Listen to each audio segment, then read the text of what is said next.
Waktu digebukin warga itu, rasanya udah mau mati, Wak.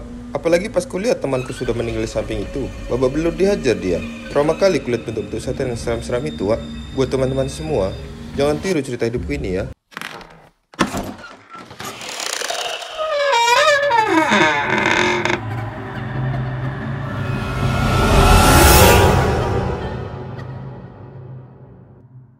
Aduh, gengs, baca berita sekarang tuh berber ya. Aduh, bikin pusing banget nih.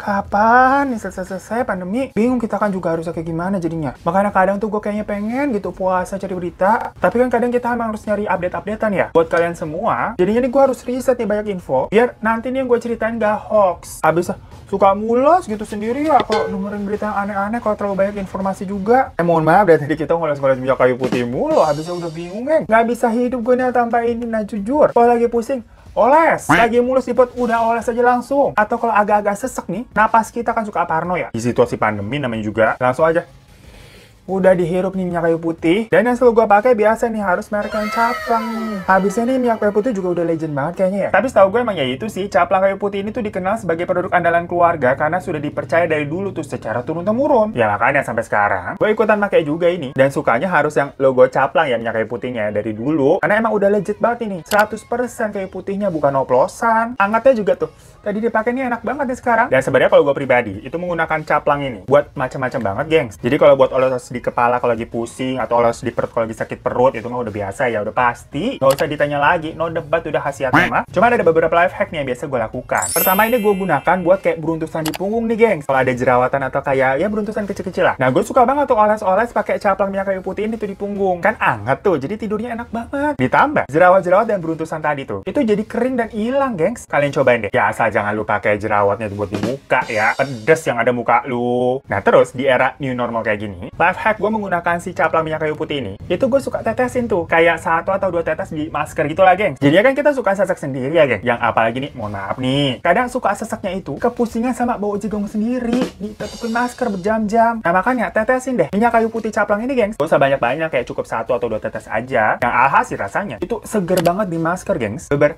nafas tuh jadi plong gitu nyium aromanya. Terusnya lagi nih, nggak usah mahal-mahal deh lu. Sosokan kayak beli itu essential oil. Tetesin aja udah nih Caplang ke diffuser nih kayak gini nih. Selain ruangan kamu bisa jadi seger nih rasanya, ini juga enak banget buat pernafasan dan merelaksasi, gengs. Apalagi tahu nggak sih, ini bener-bener next level banget nih. Caplang itu ada varian kayu putih plus, gengs, di mana ini tuh inovasi baru dari Caplang yang mempunyai kandungan-kandungan untuk menghindari gigitan nyamuk selama 12 jam. Jadi biasa ini kalau mau tidur, selain suka balurin kaki sama tangan kan pakai yang Caplang kayu putih plus ini, itu buat diffuse kalau lagi tidur juga enak banget ini, gengs. Buat ngusir nyamuk juga soalnya ini. Habisnya jangan lupa, kita nih di rumah aja. Tujuannya kan biar tidak terpapar virus di luar sana. Di dalam rumah tuh ada nyamuk loh. Yang bisa nyebabin kita misalkan apa tuh? Demam berdarah. Jadi jangan lengah kalian dikira aman-aman baik gitu di rumah. Tetap lindungi keluarga dan diri kita sendiri dari gigitan nyamuk dengan Caplang minyak kayu putih yang plus ini. Dan untuk menjaga imun tubuh agar selalu hangat ya, pakainya Caplang yang ini yang original. Beber Caplang itu game changer banget deh. Kalian harus cobain ya di rumah ya.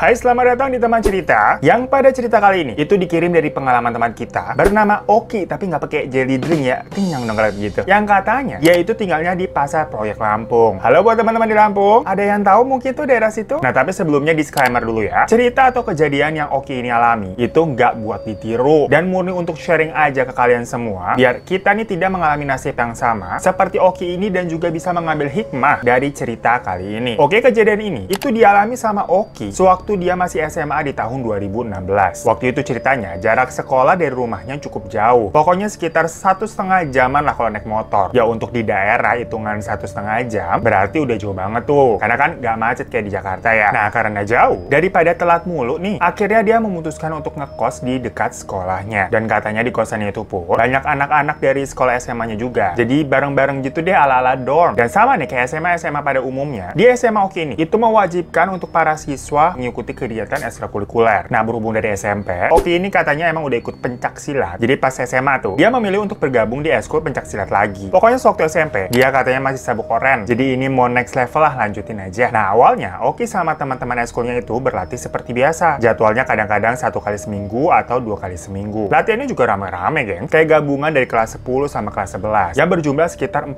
orangan. Nah, di situ pelatih silat atau guru mereka bernama Pak Hardi. Nah, suatu hari nih tahu-tahu si Pak Hardi ini ini ngajakin si Oki sama ada satu temannya juga yang bernama Fajar ya di eskul pencaksilat itu untuk latihan silat private katanya, gengs. Dan cuman sebenarnya Oki sama Fajar ini dibilang jago silat ya juga enggak sih, karena mereka juga bukan tipe-tipe yang nonjol di eskul tersebut, gengs. Yang istilahnya mereka ikut pencaksilat juga karena syarat dari sekolahnya yang mewajibkan untuk ikut eskul apapun kan. Jadi bukan kayak seniat itu mereka bener-bener mau mempelajari atau mendalami ilmu silat. Namun kata Pak Hardi, aura mereka berdua itu adalah aura-aura yang gampang dibuka katanya. Yang nantinya nih mereka bisa punya kekuatan tenaga dalam kalau belajar dengan serius. Nah, dibilang begitu kan penasaran dong. Hah? Kekuatan kayak apa? Kayak Naruto begitu? Jadi pengen ikut. Nah, di situ Oki sempat nanya, Pak, ini ada biaya anggotanya nggak? Ya soalnya kan maklum dia kan anak SMA, yang uang jajannya juga masih dari orang tua pas-pasan. Cuman kata Pak Hardi di situ bilang, udah nanti di sana kalian saya yang tanggung, tenang aja. Pokoknya kalian tinggal datang. Ya udah akhirnya nih mereka disuruh datang di hari Sabtu sore-sore tuh ke alamat yang memang sudah dikasih nih sama Pak Hardi. Sesampainya di sana ternyata udah ada sekitar belasan orang yang hadir untuk ikut latihan juga. Tapi usianya beragam gitu, gengs. Ada yang seumuran kayak Oki sama Fajar, tapi ada juga yang kayak udah bapak-bapak udah 40 tahun ke atas. Jadi cukup jomplang di sini maksudnya. Dan ternyata di situ Pak Hardi ini yang sebenarnya kan pelatih di sekolahnya ya. Tapi di tempat itu dia cuman kayak sebagai asisten pelatih. Dimana ada seniornya lagi nih 2 orang yang dipanggil dengan guru. Yaudah pokoknya hari itu mereka berarti seperti biasa. Menurut Oki nih, latihan yang mereka lakukan itu normal-normal aja dan gak ada yang aneh. Hampir sama lah 11-12 sama latihan yang mereka lakukan di eskul sekolah. Cuman anehnya nih, pas udah selesai di hari pertama itu dan udah pulang, si Fajar bilang gini, Aki aku nggak mau ikut lagi deh besok-besok. Abisnya kayak mana ya? Rasanya nih kayak nggak betul nih perguruan. Dan sama Oki ditanya dong, maksudnya nggak betul tuh kayak mana Fajar? Nah Fajar jelasin deh, kalau pas awal latihan tadi, mereka kan berdoa seperti biasa tuh. Tapi abis itu mereka nih disuruh minum air yang sudah disediakan di tempat tersebut. Ya sebenarnya itu air putih biasa juga sih yang ada di galon gitu. Dan gelasnya juga udah disediakan. Abis itu mereka nih melakukan pemanasan dengan cara meditasi yang katanya bermanfaat untuk menyatukan tubuh dan pikiran. Nah menurut Fajar yang ganjil di sini adalah mereka itu harus meminum air yang udah disediakan tadi dan nggak boleh bawa air minum sendiri. Maksudnya yang kenapa begitu ya? Namanya minum air mah kan harusnya bebas-bebas aja. Dikira restoran kali kagak boleh bawa minum dari luar. Soalnya beneran se-strict itu, gengs. Itu kan hari pertama ya ceritanya dan mereka belum tahu tentang syarat itu. Jadi si Fajar ini emang cerita dari rumah udah bawa botol minum sendiri. Dan pas dia mau minum, ada salah satu guru senior yang negur dia dan langsung nyita botol minumnya. Dan si Fajar langsung disuruh minum airnya dari tempat itu. Abis itu katanya si Fajar ini merasakan kayak merinding sewaktu mereka ini meditasi di awal. Dia ngerasa punggungnya jadi kayak berat banget dan panas. Nah pas Fajar cerita begitu, sebenarnya Oki sendiri nih itu juga merasakan hal yang sama. Dia nih ngerasanya kayak ada angin gitu muter-muter di atas kepalanya sewaktu mereka lagi meditasi tuh. Dan yang terakhir inilah yang paling ganjil banget. Mereka ini dapat seragam gitu baju berwarna hitam, tapi nggak ada kayak logo atau badge atau apa gitu ya. Yang biasa kan ada tulisan dari perguruan apa gitu. Ini nggak jadi polosan aja, gengs. Jadi kayak perguruan nggak resmi gitulah. Cuma di cerita ini memang si Oki ini nggak mau mention nama perguruannya, gengs. Takut ada pihak-pihak yang tersinggung, ih malah ribet nanti. Nah pokoknya pas mendengar alasan Fajar nggak mau ikut perguruan itu lagi, sebenarnya Oki merasa yang ditakutin Fajar itu masuk akal. Karena si Oki ini kan sedikit-sedikit juga merasakan ya, tapi dia tambah penasaran jadinya. Lalu besok-besoknya, sewaktu mereka lagi melakukan pencaksilat eskul di sekolah, pelatihnya jadwalin lagi nih untuk melakukan sesi kedua, private pencaksilat bersama guru senior. Nah si Fajar kan yang mau dasar kagak mau ya, itu langsung cari-cari alasan dengan bilang ada acara keluarga. Sementara Oki ini lanjut ikut sama si pelatih. Semenjak itu pokoknya si Oki ini rajin untuk latihan seminggu sekali gitu, setiap hari Sabtu di sore-sore. Sebulan pertama nggak ada hal-hal yang terlalu aneh. Masih sama seperti kayak latihan-latihan di awal. Ya pokoknya meditasi, pemanasan, latihan gerakan dasar, pendinginan, terus selesai pulang. Bulan kedua juga gitu, sama gengs, meditasi, latihan, bla bla bla bla, terus pulang. Pokoknya gitu terus, sampai sekitar 3 bulanan nih berjalan. Nah tapi di setiap proses meditasi yang Oki lakukan, perasaan Oki ini selalu berubah-berubah gitu gengs. Nanti kadang dia kayak merasa ada angin di kepalanya, atau kadang tahu-tahu badannya berasa panas. Terus kadang dia pas buka mata nih, sepintas kayak dia bisa melihat warna-warna aura orang-orang di sekitarnya. Pokoknya experience dari hari ke hari itu berbeda-beda. Nah setelah 3 bulan latihan tuh, ada kenaikan tingkat nih ceritanya. Di situ, salah satu guru senior mereka mengatakan kalau tenaga dalam yang mereka miliki nih bakal dibuka dan diisi dengan kekuatan. Ritualnya pertama-tama, Oki sama anggota yang lain itu disuruh minum kopi pahit, telur ayam kampung sama garam. Agak nano-nano ya. Sebenarnya di situ juga Oki mulai ragu, geng. Kayak kok aneh-anehan. Disuruh nelennya tuh kayak random gitu. Terus maksudnya dengan kata-kata diisi itu diisi apaan? Tapi karena udah kecebur nih dan juga penasaran, jadinya dia ngikut baik. Abis minum sama makan syarat-syaratan tadi, mereka disuruh baca amalan. Pertama pokoknya katanya baca surat Al-Fatihah. Terus diikuti dengan doa dengan bahasa Jawa yang jujur nih. Waktu itu Oki sendiri juga nggak tahu itu apaan artinya. Lah orang Oki ini orang asli Lampung, jadi nggak bisa bahasa Jawa. Karena di situ konteksnya udah disediain kayak kertas teks fotokopian gitu, gengs. Jadi tinggal ngebaca aja. Dan setelah itu guru seniornya ini bilang kalau mereka harus rajin sholat malam dan membacakan amalan itu setelah selesai sholat malam tadi. Dan semenjak kenaikan tingkat itu, mata batinnya Oki ini seperti terbuka geng. Sebelumnya kan dia kayak kita nih nggak bisa ngeliat hal-hal yang aneh-aneh lah. Normal aja gitu hidupnya. Tetapi nih, malam demi malam, tahu-tahu dia merasakan kok kayak ada yang beda ya. Pas dia tidur, dia sering banget ngerasa kayak raganya tuh terbang jalan kemana-mana. Rasanya sih kayak mimpi. Dan di dalam yang rasanya kayak mimpi itu, dia ketemu makhluk-makhluk astral yang aneh-aneh katanya, gengs. Tapi maksudnya ini bukan kayak di film-film. Kalau di film-film kan ya bentukannya mainstream ya, apalah pocong, kuntilanak, genderuwo yang gitu-gitu kan. Nah tapi yang Oki lihat ini, bentukannya bener-bener aneh dan absurd, gengs. Ada hantu yang mukanya rata, terus ada modelan yang kayak apa ya, kecil gitu kayak Dobby-nya di Harry Potter. Terus ada yang bentukan juga kecil, matanya satu, kulitnya hitam. Nah tapi di antara semua yang aneh-aneh itu, yang paling aneh dan serem menurut dia adalah sebuah sosok pocong tengkorak yang dibungkus plastik. Jadi katanya badannya tengkorak gitu, tapi dibungkus plastik bening gitu, gengs. Ya karena plastik kan transparan, dalamnya kelihatan itu tengkorak. Bener-bener sebuah visual yang belum pernah dia lihat sebelumnya. Ya kalau ngeliat langsung ya ciut juga kali ya, serem. Tapi pas diceritain otak gue kayak mikir, itu hantunya nggak gerak apa dibungkus plastik ya? Kan plastik nggak ada pori-pori. Kalau pocong itu kan biasanya pakai apa tuh, kain kafan kan adem kayak pakai baju. Lah dikira itu parcel lebaran kali ya dibungkus-bungkus sama plastik. Nah kalau dibilang mungkin semua itu cuma mimpi, tapi ya kenapa dia ngerasanya nyata banget dan berulang-ulang setiap malam mimpinya sama mulu, masa begitu? Pokoknya hal itu sering banget terjadi kalau dia lagi ngerasa capek atau lagi ngerasa sakit. Karena memang nggak tahan dan nggak kebiasaan juga ngeliat hal yang aneh kayak gitu ya. Dia ngerasa jadi tidurnya ini tidak berkualitas, nggak pernah nyenyak. Akhirnya dia cerita deh tuh ke Pak Henry, pelatihnya. Nah disitu Pak Henry bilang kalau yang dia lihat itu bukanlah mimpi, melainkan dia lagi dibawa sama penjaga ke dimensi lain untuk dikenalin sama para penunggu di daerah situ.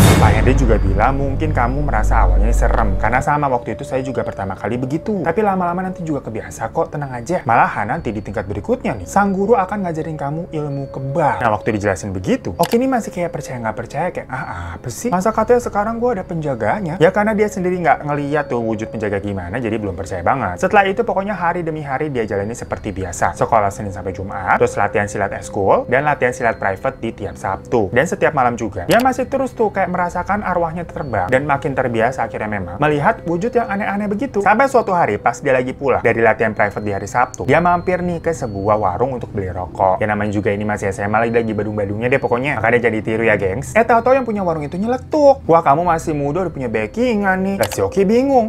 Backingan apaan? Soalnya di situ kan Oki sendirian doang, nggak sama siapa-siapa. Backingan siapa? Nah terus sang pemilik warung ini menunjukkan cincin yang lagi dia pakai, kayak cincin ada batu akik gede gitu, geng. Di situ Oki untuk pertama kalinya melihat ada cincin yang bisa mengeluarkan warna-warna gitu, persis kayak warna pelangi. Dan pas dia perhatiin lagi di cincinnya, itu ada kayak manusia kecil di dalam batunya, geng. Nah si pemilik warung itu bilang kalau makhluk yang ada di dalam cincinnya itu adalah kodam. By the way, kodam itu adalah kayak apa ya, semacam penjaga kita dari alam lain gitulah. Nah si pemilik warung itu juga bilang kamu nih, maksudnya si Oki itu juga punya kodam, dan cara agar kamu bisa melihat kodam dan bisa berkomunikasi dengannya adalah kamu harus rutin sholat malam sama ngerjain amalan katanya. Nah pas dengar begitu Oki ini merasa omongan itu sama persis sama perintah dari guru seniornya yang kayak gitu juga kan, disuruh rajin sholat malam dan kayak baca doa amalan itu. Tapi selama ini memang si Oki ini jarang melakukannya. Ya istilahnya sholat 5 waktu aja bolong-bolong, jarang-jarang. Tapi karena kata-kata dari sang pemilik warung tadi yang notabene-nya kan nggak kenal ya sama Oki, di situ Oki ini makin yakin kalau mungkin beneran dia nih punya kodam nih. Ya sudah dari situ Oki ini mulai rajin sholat malam dan baca amalan sampai sekitar 1 bulan lana. Kemudian saat udah rutin nih dia melakukan semua itu, waktu dia lagi sholat malam, untuk pertama kalinya dia nih melihat kodam miliknya itu, geng. Yang menurut Oki ini sosoknya itu berwujud kera, berbadan manusia, berwarna hitam dan memakai mahkota emas. Di situ akhirnya Oki ini dapat berkomunikasi dan berkenalan dengan kodamnya, yang kadang juga datang lewat mimpi. Dia juga udah mulai sensitif nih dalam merasakan dan melihat penampakan-penampakan kalau dia ini lagi ada di tempat baru. Hingga sampailah dia nih di hari kenaikan tingkat berikutnya. Pokoknya di situ Oki udah join perguruannya sekitar 10 bulanan, udah mau setahun jadi nih, geng. Nah guru senior ini bilang kalau di kenaikan tingkat kali ini itu bakalan diajarin dan dikasih yang namanya ilmu kebal untuk melindungi diri dari bahaya dan kebal terhadap senjata-senjata tajam. Ritual awalnya sama seperti ritual sebelumnya, yaitu kayak minum kopi, makan telur dari ayam kampung dan juga garam, sama disuruh meditasi juga. Cuma kali ini meditasinya dilakukan semalaman penuh di salah satu rumah guru senior. Jadi meditasinya maksudnya bukan di tempat-tempat angker kayak di gunung atau di hutan kayak cerita-cerita orang ya, gengs. Nah pas meditasi itu lampunya dimatiin dan semua anggota diminta duduk bersila, meletakkan tangannya di dengkul dengan jari tengah dan jempol saling bertemu. Mereka juga diminta mengosongkan pikiran. Dan tiba-tiba sekejap nih si Oki nih merasa ada di depan sebuah gua yang dijaga 2 makhluk, gengs. Sosok makhluk itu sendiri mirip kodam yang dia miliki, yaitu kera, tapi ukurannya lebih kecil dan gak pakai mahkota. Nah di situ katanya penjaga si keranya itu memperbolehkan si Oki masuk ke dalam goa. Pas di dalam goa dia melihat ada sosok besar hitam gitu berbulu yang duduk di kursi kayak singgasana. Sosok itu kemudian berdiri mendekati Oki dan mengusap kepalanya Oki ini sebanyak 3 kali. Dan di usapan yang ketiga, tiba-tiba Oki ini sudah kayak merasa kembali lagi ke ruang meditasi. Ternyata pas selesai ini semua anggota menceritakan pengalaman yang berbeda-beda. Tetapi menurut guru senior, kejadian yang Oki alami ini merupakan pertanda bahwa Oki sudah disetujui untuk memiliki kekuatan ilmu kebal. Dan setelah meditasi tadi, gurunya ini mulai mengajarkan kekuatan yang telah katanya didapatkan. Pokoknya Oki dan beberapa anggota lainnya nih disuruh berjejer diem, terus tangan sama perutnya kayak ditebas sama golok berkali-kali. Oki tentunya merasa tegang dan takut ya, dia sampai merem gitu ketakutan. Pokoknya rasa tangannya tuh perih dan perutnya kayak ngilu gitu. Tapi saat dia membuka mata, gak ada luka sekecil apapun, gak ada darah juga dari tubuhnya, geng. Dari situ dia merasa takjub kalau dirinya udah kebal. Dari situ gurunya bilang kalau ilmu yang mereka punya harus digunakan sebaik-baiknya dan harus tetap rendah hati sama jangan jumawa. Mereka juga harus menjalankan amalan puasa putih yang katanya cuma boleh makan nasi, terus juga dilakukannya di tiap pahing begitu. Ya mohon maaf, kita juga kurang paham deh masalah ini. Pokoknya tiap orang memiliki pantangan yang beda-beda, geng. Kalau si Oki ini katanya pantang melewati tiang jemuran. Ya emang terdengar konyol katanya tuh. Tapi jika pantangan itu dilanggar, kodam yang ada di dirinya katanya bisa menguasai dirinya itu dan malah kayak kesurupan. Lah repot banget ya, daripada repot-repot begitu, gak boleh ngelewatin tiang jemuran, solusinya laundry kilauan aja kali ya. Ribet banget lagi syaratnya. Nah si Oki ini mengakui kalau pas lagi SMA itu dia lagi nakal-nakalnya, geng. Dimana lagi kayak badung banget yang dia ini minum sama ngeganjui juga. Alasannya karena dia sulit tidur, dan kalau tidur ya tadi tuh malah kayak rep-repan dan melewati hal-hal mistis. Jadi dia ini sukanya udah telera aja deh, biar nyenyak sekalian tidurnya kagak sadar. Tapi nggak boleh begitu ya, jangan ditiru. Pokoknya dia kenalannya sama teman-teman yang salah, teman-teman yang rusak, dia nggak bener. Dia jadi mulai sering bolos sekolah dan nongkrong-nongkrong doang kerjaannya. Nah karena sering nongkrong-nongkrong ini kan nggak jelas, dia nih ada rasa-rasa iri deh tuh sama temennya, kayak tahu-tahu HP-nya bagus-bagus. Singkat cerita ya pokoknya dia merasa nih nggak punya uang buat beli HP biar kayak temen-temennya, dan nggak punya juga nih uang buat beli ganjui. Akhirnya si Oki ini diajakin sama temennya buat ngejambret alias kayak nyopet gitulah. Gimana akhirnya dia nekat nih memberanikan diri mencoba-coba tuh hal tersebut. Dia mikirnya dia kan udah punya jurus silat nih buat berantem, punya kodam juga yang bisa ngelindungi dia lah istilahnya, plus punya ilmu kebal, jadi lengkap. Ya udah dari situ beberapa kali dia ikut sama temennya tuh buat ngejambret di daerah yang memang lumayan jauh dari tempat tinggalnya biar nggak ketahuan. By the way, Oki menekankan di sini kalau dia melakukan hal tersebut bareng anak tongkrongan yang rusak tadi ya, bukan bareng teman-teman perguruan, beda pokoknya. Pokoknya percobaan jambretnya itu pertama berhasil. Nah di situ Oki mikir, wah gampang juga ya nyari duit begini nih, cepet. Dimana waktu itu dia berhasil menjambret sebuah kalung dan dia jual ke penada dengan harga 1 juta rupiah, terus dibagi dua kan sama temannya itu jadi 500.000 lah. Buat anak SMA besar lah 500.000, jadi ketagihan dia. Lanjutlah dia melakukan aksi jambret yang kedua. Kali ini dia berhasil menjambret sebuah handphone, sama tuh kayak sebelumnya. Barangnya dia jual terus laku. Makin seneng dia, makin nagih. Lanjut lagi aksi yang ketiga, mau jambret HP lagi nih ceritanya di tempat kayak tempat makan pinggir jalan lah. Tapi sialnya ketahuan, dia dikejar sama warga terus digebukin, ketangkap. Lu tahu kalau ada cowok jambret gitu digebukin kayak apaan kan? Kepalanya dipukul kayu dan pokoknya badan itu ngerasa perih dan ngilu semua. Persis banget rasanya kayak pertama kali waktu dia mendapatkan ilmu kebal. Tapi yang kali ini dia melihat ada darah ngucur dari pelipisnya, geng. Dan pas dilihat ke sebelahnya, temennya itu udah bonyok babak belur dihajar warga. Di situ tahu-tahu si Oki ini pingsan, black out. Waktu bangun pas sadar, ternyata dia sudah berada di kantor polisi. Di situ banyak juga nih warga yang sedang diinterogasi sama polisi karena ternyata temennya tadi itu udah meninggal tempat, dan sekarang ya dihakimin sama warga. Menurut polisi nih si Oki masih beruntung lo masih hidup, mengingat kondisi temannya udah hancur, udah babak belur, dan Oki ini juga sebenarnya udah babak belur. Yang nggak tahu ya itu karena memang kodam yang dia miliki atau ya kuasa Tuhan aja yang masih memberikan kesempatan untuk hidup. Yang jelas Oki trauma banget dan merasa itu adalah titik terendahnya. Dia juga di situ melihat bapak ibunya yang datang dengan muka yang kecewa banget melihatnya. Ditambah masa depannya juga berasa hancur karena dia dikeluarkan dari sekolah. Akhirnya orang tuanya itu memutuskan untuk memasukkannya ke sebuah pesantren, dan Oki nggak punya pilihan lain, nurut aja pokoknya terserah deh. Nah di pesantren itu dia ini diruqyah. Yang menurut ustadznya, ruqyah Oki ini harus dilakukan beberapa kali sampai pokoknya si Oki ini nggak bisa melihat lagi yang namanya makhluk tak kasat mata. Karena kata sang ustadz, kalau si Oki ini masih melihat, berarti dia masih ketempelan tuh sama kodamnya. Saat menjalani hari-harinya di pesantren, Oki akhirnya sadar nggak ada kekuatan yang lebih besar selain dari kekuatan Tuhan. Walaupun seseorang ini punya ilmu kebal atau ilmu kebatinan lah istilahnya sehebat apapun, tapi kalau digebukin warga sekampung ya bakal bonyok juga kayak begitu.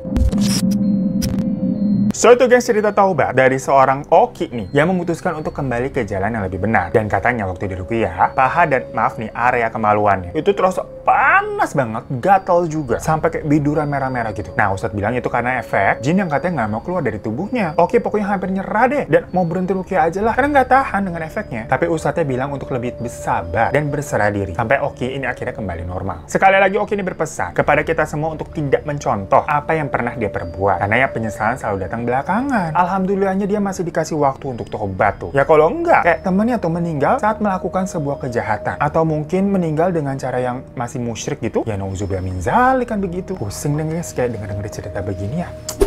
Loh, udah thank you semuanya yang udah dengerin ya. Terima kasih banyak pokoknya, dan kalau kalian mau share-share cerita juga langsung aja ke email ini, dan sampai jumpa lagi di kasus teman cerita selanjutnya. Assalamualaikum.